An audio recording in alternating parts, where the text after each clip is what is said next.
Education Business Meeting to order. Ms. Van is going to offer our invocation. Father, thank you for today and your many blessings. Be with this board and the decisions that we make, and may they always be in the best interest of our school system. We pray for our staff, faculty, and students as they make decisions during this unusual school year. Keep them safe. In Christ's name, amen. Amen. Thank you, Ms. Van. I will take a moment and recognize Mr. Jamie McDowell in the back. Jamie is a newly elected board member from Ms. Van's district as she retires at the end of the year. Welcome you here, Jamie. Thank you for coming. Look forward to serving with you. You have the agenda before you, and we can adopt it by consent. That's all right with everyone?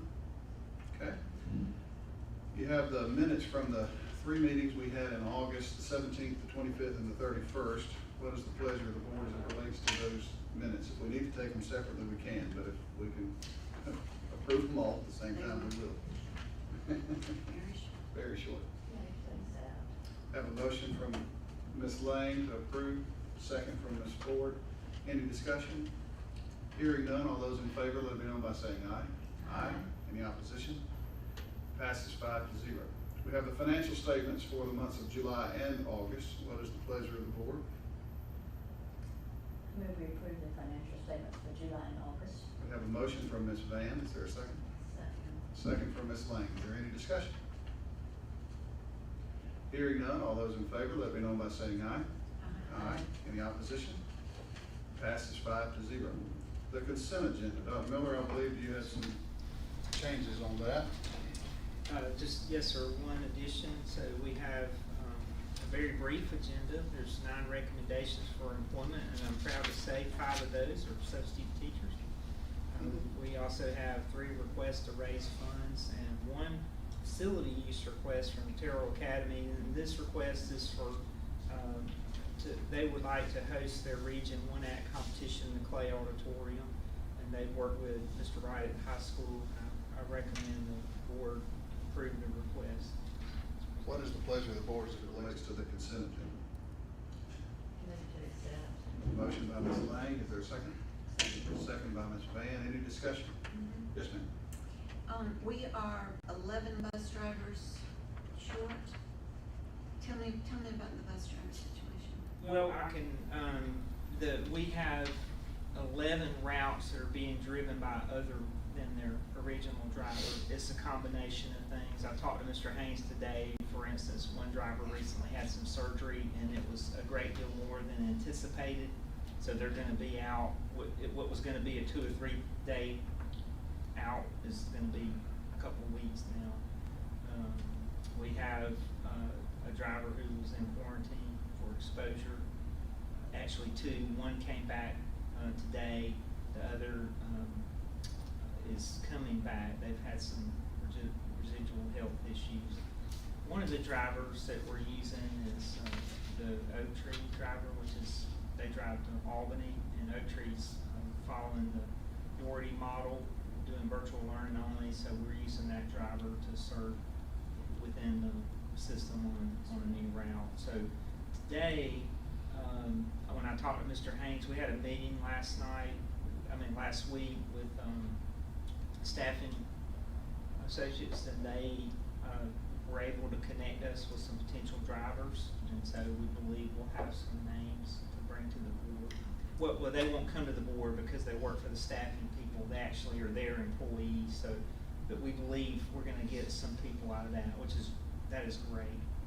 They reached out to us. We already worked with them with our custodial and food service positions, and so that's encouraging. And of course, there was one addition tonight, somebody who actually moved to Georgia from out of state, and they are an experienced driver and want to continue doing that, and so we're working to get them on board, which y'all went through that tonight. New coach asked me about CDO requirements. You may pass those back around again if you had, you may have some interest in some coming on board.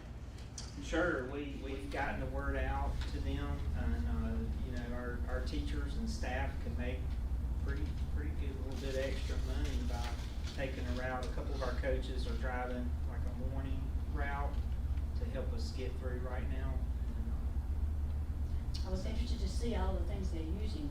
They're gonna be able to allow them to know the location and how, when Yes. they're gonna get there, Yes, if they're gonna ma'am. be late, that was, Yes, ma'am, that is, we're really working hard to modernize our transportation department with the route finder software. And then the GPS, if we're able to move forward with that, that'll give our parents a real time, they'll have an app on their phone, and so they can see where their child's bus is. And then we can monitor things like, just operations of the bus remotely. And we can do that now, but you have to do it through the camera system, which is tedious, and this will give us a real-time picture, to keep track. Not that our drivers do anything wrong, just help us to be more efficient. All right, anyone else? I just wanna say, I appreciate the letter from Hank White explaining well, why he wanted us to let the Taylor Academy, host them in our auditorium. And I think it's really good for us to get together and do those, things, and because it helps our kids too, and because we're gonna host later on in the year. Absolutely. Probably one of the, it's so quick and there's so much action in a one act that, it's wonderful, go observe that.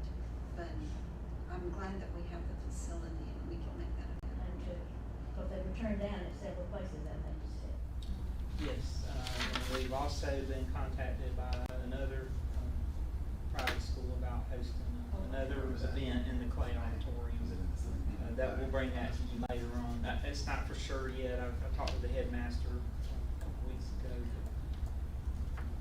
and it may not work out, but it's maybe another opportunity for us. I think it's just another example of how our system leadership has taken the changes that we've all endured and made the best of it. Life has to go on, and y'all are making the best of every situation as they present themselves, and I appreciate that. And was it cross-country or track that we did with Deerfield? That will be next Saturday. Saturday, okay. Yes, ma'am. We're hosting their, they usually host their events on Albany State's campus. They can practice there, but they cannot host an event because of COVID situation. So, we're honored to host them, That's and good. I think that's all ready to go as well. Sidebar, we don't have the same shape somewhat with a pool to host swimming meets, cause don't we use it? Well, my understanding, and I may not have this correct, my understanding is we can practice, we just cannot host an event, which there's only one event that we host, which is a big event. It's probably the biggest in our area. So we will, the key will be the practice. I hope we can. All right, any other discussion about the consent agenda? I believe we have a motion and a second on the floor. Hearing none, all those in favor, let it be known by saying aye. Aye. Any opposition? Passes 5-0. Dr. Miller, I believe you have some reports for us. Yes, sir. I would like to begin by talking about the student health services, and you have a copy of the nurse report, and this is significantly different from what you normally see. Whereas in that bottom right corner, right above that is the number 1397 for total clinic visits, and where that's usually around 5,000. This does not mean our nurses have not been busy. In fact, it's quite the opposite. They've probably never been this busy before. COVID-19 has taken up a lion's share of their time and responsibility. Contact tracing, working with families. We've had just as many scratched knees and bump noses and tummy aches as we've ever had. But our schools are doing a great job pulling together. Every school has an employee who's designated as the backup nurse, and they are assisting our nurses. So some of the visits that might normally go to the nurse are being handled by that other person. And some of the visits are going to the classroom. Some of what they do normally in the clinic to keep the clinic free for COVID issues, they're going out to the classroom. Speaking of COVID, I'm glad to say, and hopefully I don't jinx us, but as of today, we have one total case in our whole school system, and that's a staff member who got ill over the weekend, did not require any contact tracing, and we have about 28 students that are in quarantine. We were over 200 just a week before last, and many of those came back on the Tuesday after Labor Day, and then there's a few more still out there. So I want to commend our students and families for their cooperation and support, wearing masks, washing hands, doing those things that Governor Kemp's recommended for all of Georgia, and especially want to commend our nurses and their outstanding work serving our students. And I hope that we can keep this going. We actually were at 0 to start the day, and then we found out it was an hour, Mr. Dowling. I think we made it an hour. Yeah, about an hour. About an hour with 0. So we were excited about that, and of course the Labor Day weekend. That's gonna. We'll see in the next day or two where we are. But I will say this: looking back at the numbers for the community from following Memorial Day and July 4th, I don't think, that's my assessment. I could be reading it wrong, but I don't believe there was a major uptick in cases following those holiday events. So I hope that'll be likewise with Labor Day.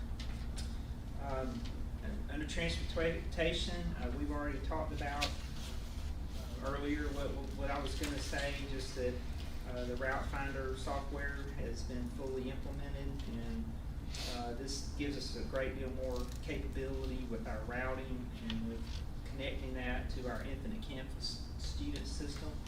So that should be increased safety for our students. And then, of course, we're working with the company about the possibility of installing GPS units on each bus, which will allow us to monitor bus location and speed in real time, and also give the parents an app whereby they can see where the bus is on route to the school. I know a lot of families, they have their kids have cell phones, and or when they get to their house, just call mom and say I made it, and just to check in every day. And this will give them that capability to check that out. So I think that's going to be a great addition to our transportation system. So it's gonna they're just gonna be able to see the bus, when the bus is live. They won't see the specific child, but if I know my child rides bus Right. Okay. 1845, then I can see where it is. I was just curious, cause I got like that 360 for my kids, and I know where the kids are, but Yeah. most of the parents have it. So they'll just be able to see the bus, oh, it's already went by my house or something like Correct, and then if for instance, as sometimes happen, our young ones will fall asleep. It's warm and the bus is, gently rocking, and, Right. and it just puts them out. And sometimes they don't get off at the right stop. But this would be another measure of protection there, and the parent could look at it, because when I was a principal, we used to get those phone calls all the time. Hey, it's 4 o'clock and the bus hasn't gotten here yet, and they may have been just around the block. They just hadn't made the turn or whatnot, and the parents can see that. Spliced, and I would like to say that we had a great month again with Spliced. Our collections came in at, let's see,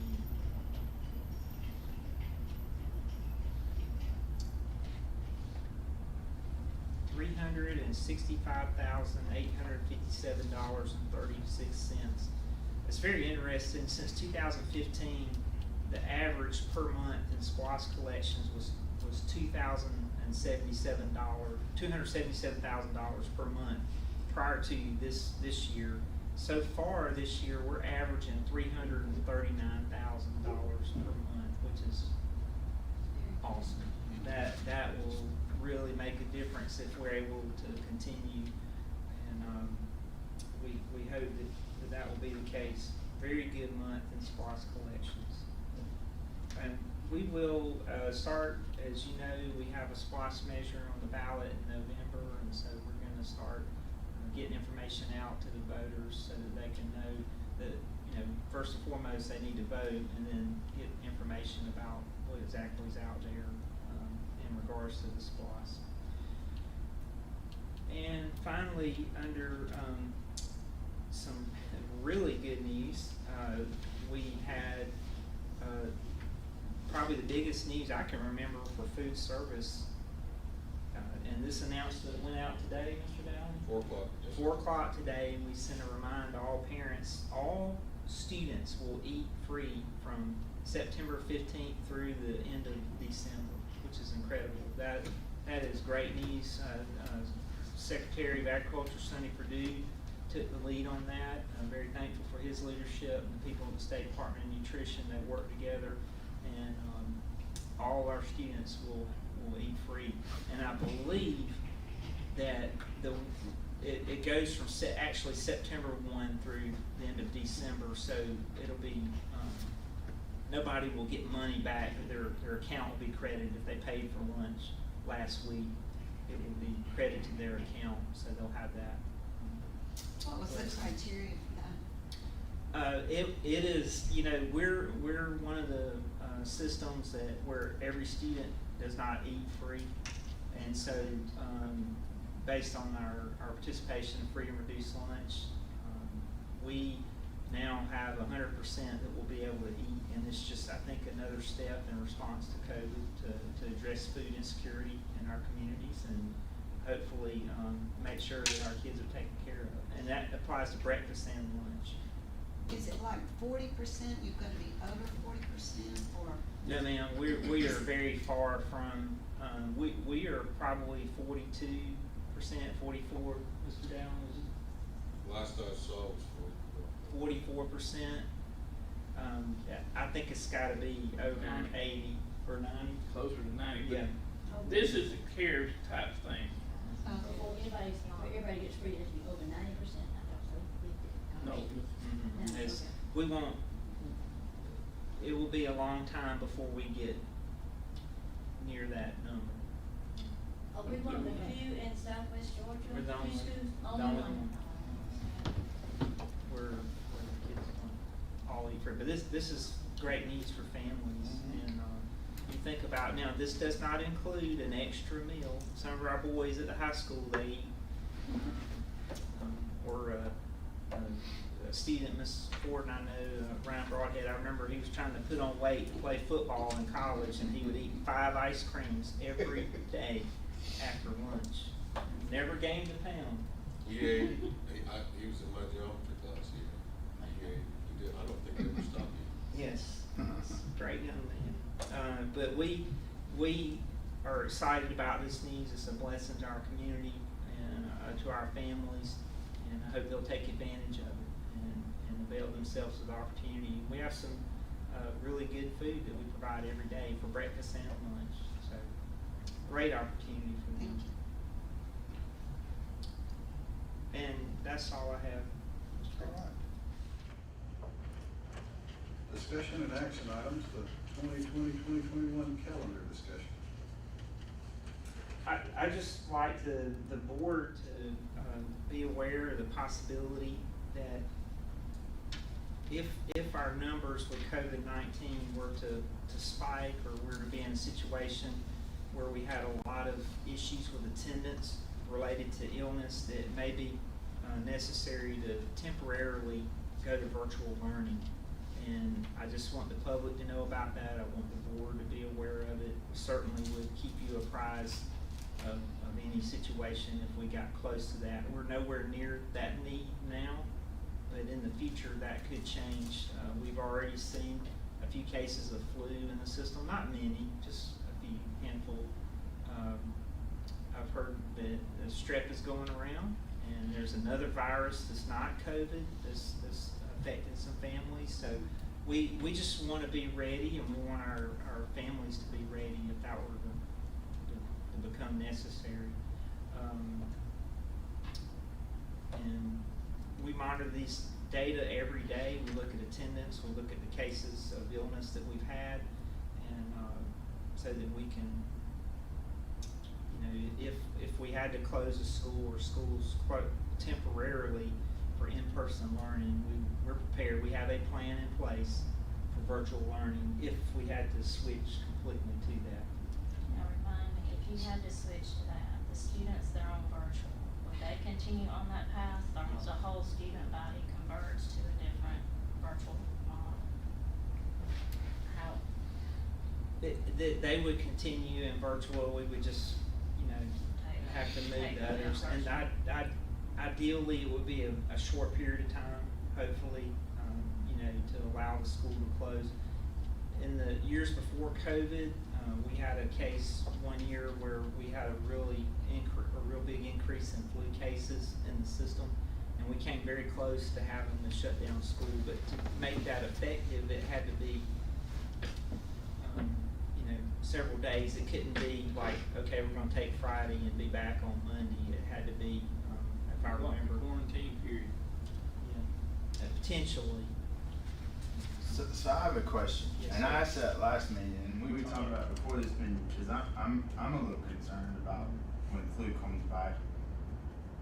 We have, as of last week, today's great news, but as last week on your Friday flyer, it was like 17 kids are quarantined to every one kid that we had positive.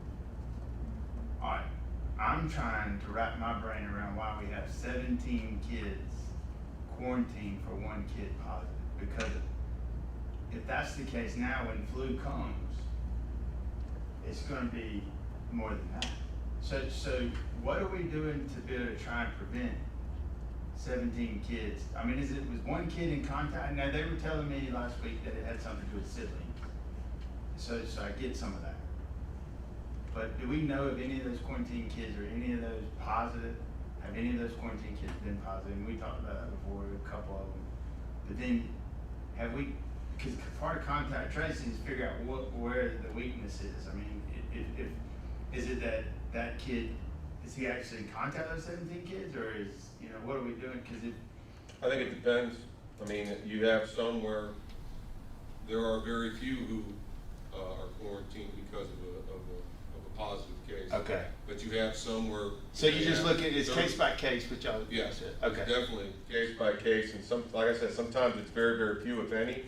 Sometimes there's some siblings that might be involved. Sometimes it's, we've had a case or two where we've had to, take down a class because, certain instances they can't social distance. Well, like the pre-K code of 30 kids, and then but the one that was concerning me was the middle school, because it was like. Yeah, I think just every case, what we do is when we contact trace, we use what Dr. Ruiz told us, basically, you look at 48 hours before, and he gave us the numbers 6, 15, 24, which basically was 6 feet or less for 15 minutes. Right. Cumulative over a 24-hour period within that 48 hours. So y'all haven't found a thing or an area where y'all think that it's something that we are doing as a system, maybe that's leading to that many kids being quarantined? It's more, I guess, what my concern or question is, not concern. I don't think so. I think, like you said, pre-K class, they can't social distance in pre-K.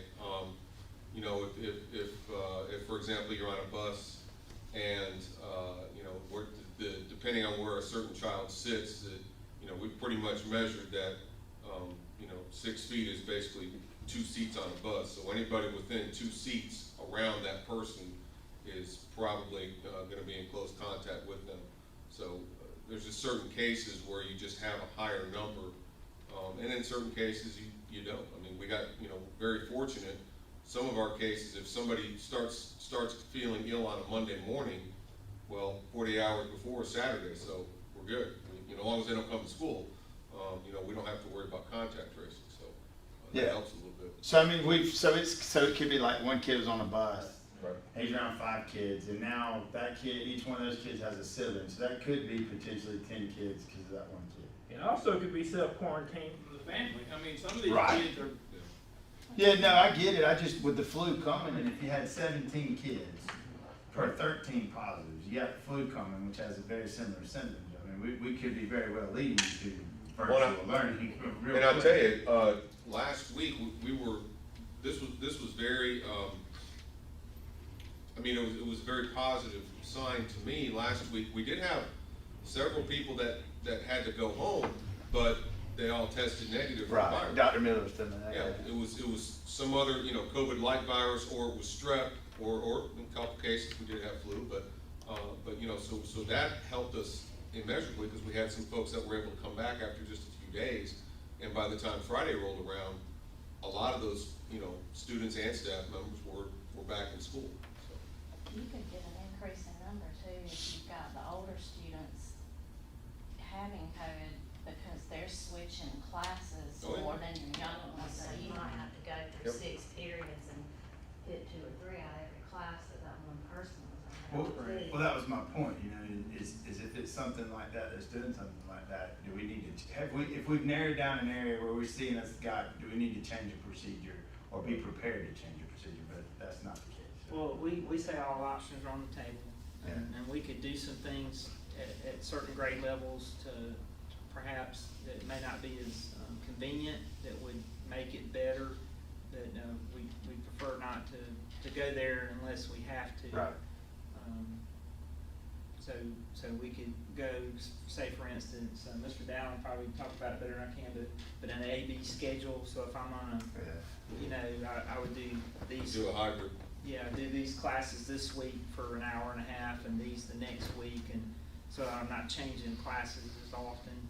But that presents some other issues. So, like you said, with a high school student, because they change classes multiple times during the day, I think with the pre-K situation, and then we've had a couple cases where the child was on the daycare ban, and there's no social distancing there. That's gonna pretty much take out most of the kids on that ban. They're not all necessarily going to the same school, but that's been an issue, so. Does the health department did they have to review our contact tracing, or we're on our own with that now? Did they come back and? Well, do what we're they doing? also, they're, you know, They're doing- going into this, they are the primary source of contact tracing, but they have so much to do. It might be 2 or 3 days before it begins, so what our administrators and nurses are doing, they're starting immediately. And so we're providing a lot of the data to them based on our contact tracing. And I would say, you know, our parents have been very cooperative by and large. There's some frustration certainly, because it's a major inconvenience. And we understand that, but we need to follow these guidelines to ensure the safety of our students. We've not seen a lot of the quarantine kids getting sick so far. That's good, but we still have to take this seriously and follow the protocols. So are y'all keeping up, because I'm curious, not today, y'all are keeping up with numbers of kids that you sent home quarantined, whether they're positive or come up positive? Yeah, And whether siblings come up positive? every child who's been sent, or any staff member who's been sent home, quarantined, positive, isolated, we've got them on spreadsheets. How about, are you seeing like if a kid has it, if his brother or sister comes up positive, are y'all keeping up with that too? Yeah, I mean, sometimes that does happen. We have had, you know, we've had actually cases of parents who had it and then the child became symptomatic. You know, so, but a lot of times, and again, I follow Dr. Miller on this. I commend our families, because a lot of times if a student is symptomatic, the parents they're quarantining from that student, or if the parent is symptomatic, they've taken this very seriously, and I really think that's one big reason why. Now this could completely fall apart tomorrow, okay? But we're in the situation we're in right now because number one, our staff members have taken it seriously. Our nurses have done a tremendous job under great stress to contact trace effectively, and our families have taken it seriously. The frustration, yes, there has been some frustration, but that's completely normal. I mean, we know that there's going to be some frustration. Because I'm sorry, go ahead. What is this participation rate still? I mean, I know you don't know to the percentage, but as it relates to the things the governor has asked us to do, wearing masks, washing hands, socially distancing, I mean, of our students, the participation rate in that is astronomically high. Mm-hmm. And that's with engagement in education, not a mandate.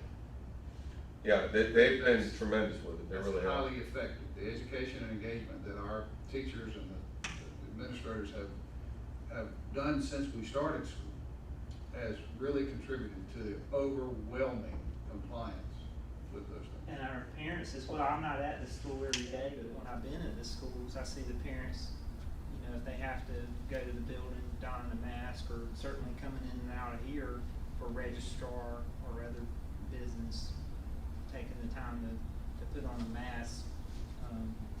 And that has been tremendous. And we have, Mr. Dowd will tell you, we've had parents, they'll just call us and say, hey, so-and-so's sick, I'm just wanting to let you know, and they're talking to the nurses, and that is a huge help for us, when they don't send the child, if they know they're symptomatic, and it could be just a head cold, or and then when we, you know, find that out, then they're welcome to return for our protocol. So that's gone very well, and hopefully that will continue to be the case.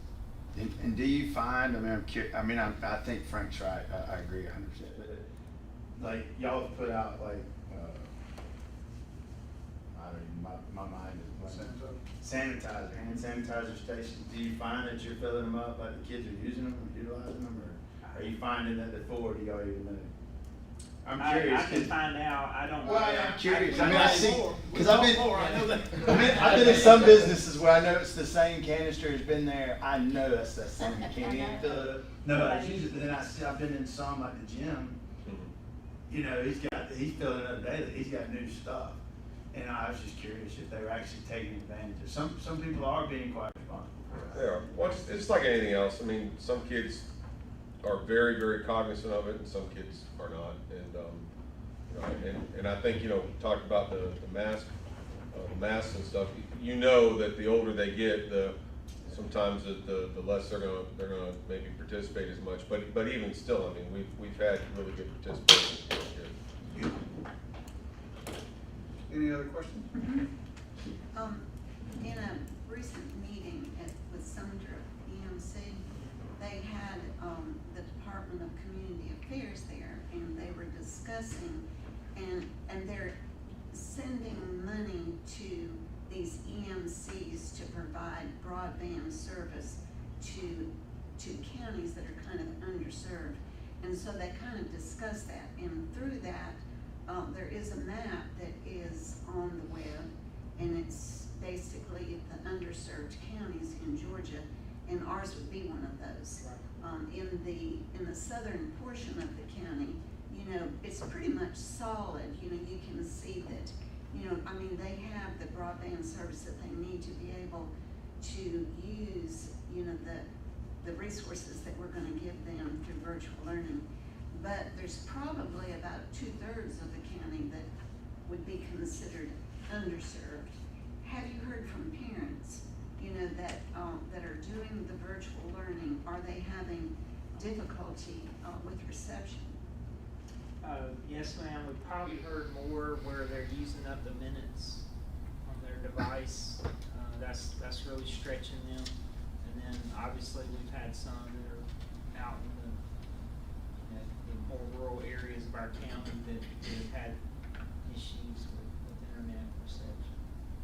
What are we doing? Is there any kind of devices that we can give them? Yeah, we have purchased some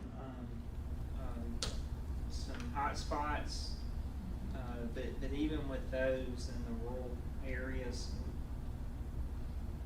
you know, that short of them being provided service there through some means like what you're discussing, the Sumter EMC, I'm not sure that that's a problem we can surmount.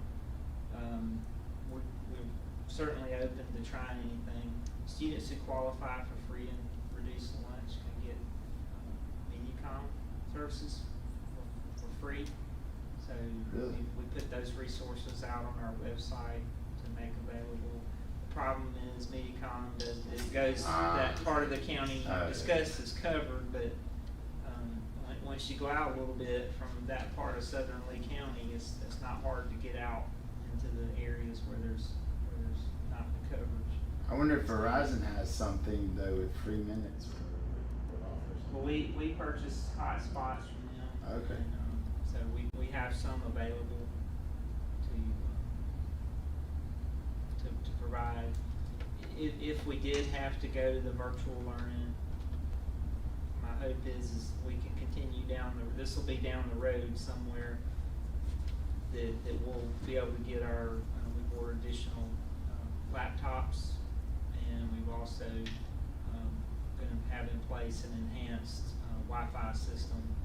That's installation's going to begin here in Lake County schools on September 21st. So hopefully by the end of this month, we'll see a significant increase in our Wi-Fi capability within the buildings. I would hope that the continued efforts to wear masks, wash hands, socially distance would also dramatically impact flu and its transmission and strep and other things, such that I hope virtual learning school-wide is not in our future. I agree. I'm not disparaging virtual learning by any means, but if, every day we can have school that's good, and we want to have that opportunity. We've also made application with RISA. There's some money to provide a courier that would work in the event that we had to do that, and their materials need to go back and forth from a home that did not have internet to the school, and this courier could do that. I don't know that we'll be successful in that application, but we've indicated our interest there, and that would be something hopefully we can provide. When they sign up for virtual learning, do you ask them questions so that you would know if they really can receive the transmissions?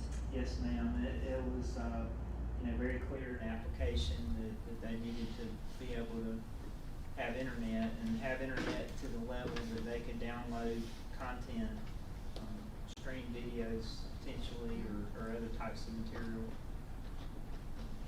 in order to make that work. Could, if a parent contacted y'all and said, I just can't get it, I've used my minutes, could they come drive or park on a school? Are y'all allowing that and let them make use of it? Yes, and that new Wi-Fi would help keep? Well, when it's in place, yes. Our Wi-Fi, think about it, is 7 or 8 years old, which is yes, ancient, and it was set up to accommodate about 30 or 40 devices per room. Well, what we didn't foresee at the time is there's 30 of these. Yeah. And on top of the laptops. So, while it does the job, this is going to be a quantum leap in capability for our in the schools Wi-Fi. So that's going to be a good thing. Excuse me. Yes, ma'am. Will we offer flu vaccine for the kids? Yeah, good question. I communicated with Ms. Dana Hager at the Lee County Health Department today, and we should be hearing from them in the morning. They are great to support us with that, and we offer that initially every year towards the end of September for the staff, and followed it up in October for the students. And I hope encourage everyone to participate in that opportunity. Good. So that we hope that will help us too with cold and flu season, allergy season. They're gonna be picking peanuts here if they're not already in our area. That always stirs things up. So we want to be ahead of the game. We don't want to close. We don't want to go virtual. We're going to have school as long as it's safe, but potentially we could reach a point where, and we've seen that in some other parts of the state that have had to make that kind of call. So I hope we don't, but I do want the board to be aware that could be a possibility. Any other questions around the calendar? All right. Next item, request for approval of the academic and athletic supplements. Dr. Miller?